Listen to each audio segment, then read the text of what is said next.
What's going on, guys? Welcome back to another video. In today's video I'm going to be talking about the PlayStation 5 and my experience with it for the past 5 months. Like I said, I have been playing with my PS5 for the past 5-ish months, and that's why I kind of wanted to make this video to kind of talk about what I like and what I dislike, and compare it to the PS4. So let's start with the games, and I guess the games that I have been playing or have played on this console. And let's just start with the games currently I have on my console right now. So right now I have Call of Duty Modern Warfare 2, which I made a review on, Fortnite, Rocket League, Sword Art Online, Alicization Lycoris, which I haven't played too much of it, but I'm trying to get back into playing that. We of course got Minecraft on there, Batman Arkham Knight, which is actually a game I was playing for a little while and just stopped playing it. Need to get into that again. PGA Tour 2K21, Tokyo Ghoul, and then Death Stranding, which was the disc that I first put into this PS5, and I still have not played it. So yeah, but thing about the PS5, it does run really well. Obviously it's going to run better because it's the new gen, and all the games have faster load times, which is so good, especially on games like GTA, where it took forever on PS4 and it takes not as much time on the PS5. But let's talk about some of the favorite games I have played on my PS5, maybe some exclusives, or I guess just exclusives to PlayStation. So some of the games are like the Spider-Man games, especially Spider-Man Miles Morales. I actually played that before I got my PS5. I played it on my brother's PS5, but that game was really fun, really great. It was kind of short though for a game for $70. I think it was only like 7 hours long or something, which is pretty bad if you really think about it. But that was really fun. Another game is like Ghost of Tsushima, which is one of my favorite games that has come out on the PlayStation, and I also played the director's cut of it. And then I know it's not an exclusive, but just recently I have been playing Call of Duty Modern Warfare 2 just because it came out a little over a week ago, and I've been, I beat the campaign trying to, grind the multiplayer. So yeah, that's been really fun. So for games also, I only currently have one PS5 game, and that is Call of Duty Modern Warfare 2. I just haven't bought any since I got this PlayStation 5. I've been playing a lot of the PS4 games that I have up here behind me. But I don't think it's going to be the only PS5 game soon, because I'm thinking about buying God of War Ragnarok. But I might just wait until Christmas to get that, just because it's a $70 game. And the new Pokemon comes out in 9 days, and that's a $60 game. So I'm not sure if I want to spend $130 on 2 games. So I might just wait until Christmas to play Ragnarok. I've heard that it's like a 10 out of 10 game, but I'm not sure. I might buy it tomorrow.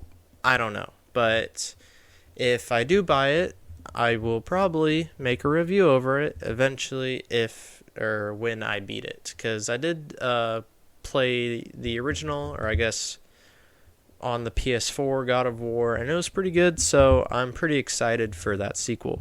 Alrighty, so let's move away from the games part and kind of talk about the UI here just for a little bit. Now, one thing that I kind of miss a little bit from the PS4 is themes, and I guess you could say each game has a certain theme on it, but it's not the same like how it was on the PS4, but it's like a very small thing. They're not going to add themes, but I mean, it's alright. But I do like how the UI looks and how it feels.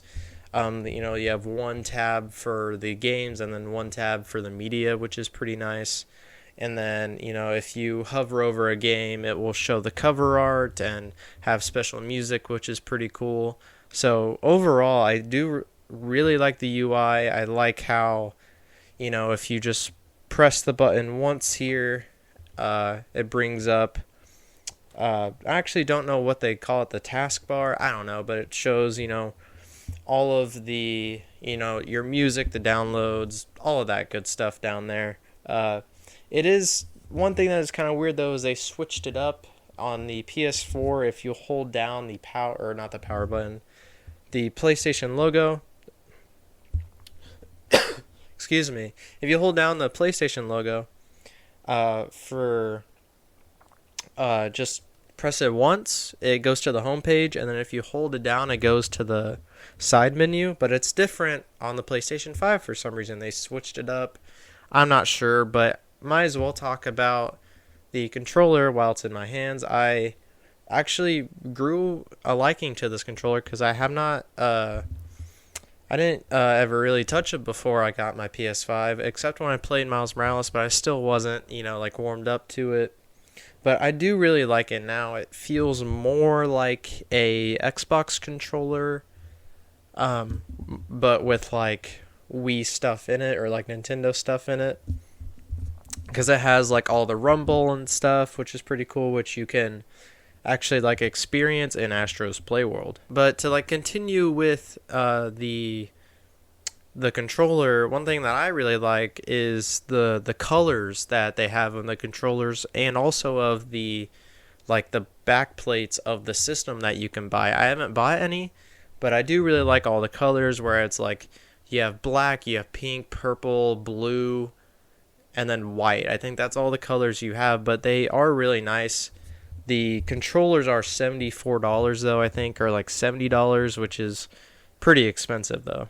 One problem, it's very slight, but one problem I have with the PS5 is just how big it is. Now, with the PS4, I could fit it right under my monitor just fine, but obviously I can't really do that with the PS5 because it is so big, so it kind of just sits next to my monitor, actually on my nightstand, which could be kind of dangerous, but I don't keep any drinks or anything on it, so it's fine if it just sits there. But it's also just kind of big where I can't put it behind my monitor. Well, I guess I could if I really wanted to, but then the monitor would be up and it would kind of just be a mess.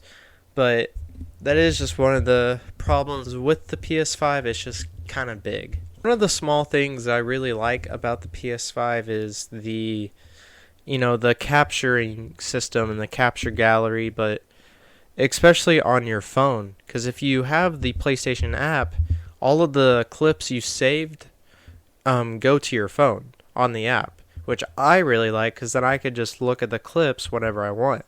And I've been kind of wanting this for a little while now, because I remember Xbox had it before PlayStation did. And then they made it to the point where only PlayStation 5 users could have that feature. It didn't work for the PS4, so I was kind of bummed out. But eventually I got the PS5, so it ended up being alright. I think it's safe to say that this system will be on, my shelf, and it'll be something that I use for a long time, because I do really love this system, and especially with all the new games coming out in the next couple of years and down the road, it's going to be really, really nice. And hopefully some of you guys, if you're still looking for a PS5 or the new Xbox, just the next gen stuff, hopefully you guys can get one, because the PS5 is really, really great. Some advice I'd give you is, whenever you go to a Walmart or a Target, just ask if they have any PlayStation 5s in the back, because usually they will. That's actually how I got my PS5, is that they don't ever keep them in the glass cases. You have to ask and see if they have them, and I got lucky. My Walmart did have them. So yeah, if you are looking for one, hopefully you guys can find one soon, because it is really fun. And I think that's going to be the end of the video, guys. I just wanted to make, a quick video on how I'm liking this PS5, and safe to say I do really like it. So yeah, please like, comment, and subscribe, and I'll see you guys in the next video.